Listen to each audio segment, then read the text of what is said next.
Hi friends, lilipit ako sa kuya. Salud! Ang ganda ng sounds, di ba? Makinig muna kayo.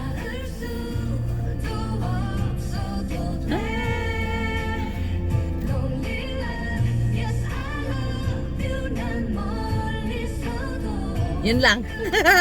Patayin ko na. Ano yun? Ilaw. Ilaw sa labas. Kararating ko lang, friends. Hello, friends. Lilipit ako sa kuya. Salud! Friends, kararating ko lang. Galing ako sa burol. Magkwento ako, friends. Magkwento ba tayo? Tingnan mo suot ko, friends, oh. Grabe, ang dami talagang snow. Ang ganda ng damit ko ngayon. Ganito. Ganito kami, friends, oh. Ang daming snow. Kanina pinag-aralan ko na kung ano sasabihin ko, nakalimutan ko. Yung uni ko ba sa Subangso, namatay yung nanay niya. Nakipagburol kami. Nandoon yung mga first station ko. First station organization ko, nandoon sila lahat. Nakasakay sila sa 119.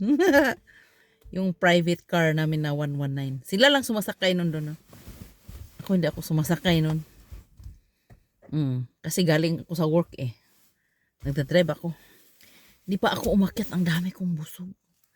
Naisip ko ba, friends, sa Pinas, pag namatay ka, parang kang artista, no? Binuburol ka sa loob ng bahay. 1 linggo, 2 linggo, 3 linggo, 1 buwan pa nga eh, no?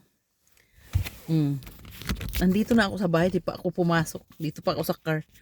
Mag-ano muna tayo, ano yun? Hala, nawala. Hilis-hilis ba sa kinain? Ang daming masasarap na pagkain, ang dami kong kinain. Ang daming people.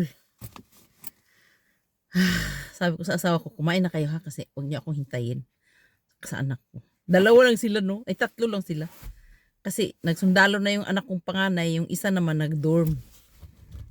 Kunti lang yung aking sasabihin. Ang sasabihin ko lang, friends, dito sa Korea, pag namatay, ilalagay ka sa freezer. Ang lamig-lamig. Tsaka 3 days lang. 2 nights lang yun, no? 3 days and 2 nights lang. Tapos ililibing ka na kaagad. Parang lungkot naman nun, ano? Sa Pinas may pabanda-banda pa sila, pasinging-singing pa.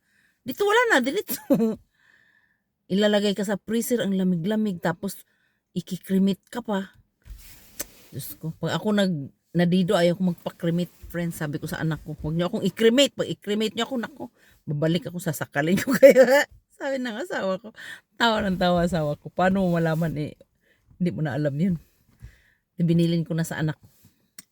Kasi parang init naman nun, i-cremate ka no. Patay ka na nga, i-cremate ka pa, double dead na yun. Yan lang, 3 minutes lang kasi papasok ng sayo, naghintay na yung aking mga sakup. Okay, lilipit ako sa Korea. Salute! Yung aking sasabihin. At saka dito, friends, ang abuloy ng patay, binabalik yun.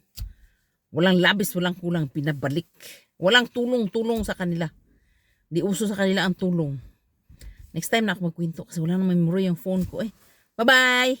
Lilipit ako sa Korea. Salute! Grabe, ang dami kong busog, friends. Grabe, ang dami kong busog talaga. Grabe, ang dami kong busog. At sabatsui ko na. Bye-bye! Stay healthy, guys. Mara parsong. Annyeong! Lilipit ako. Sarangi! I love you too from South Korea. Bye-bye!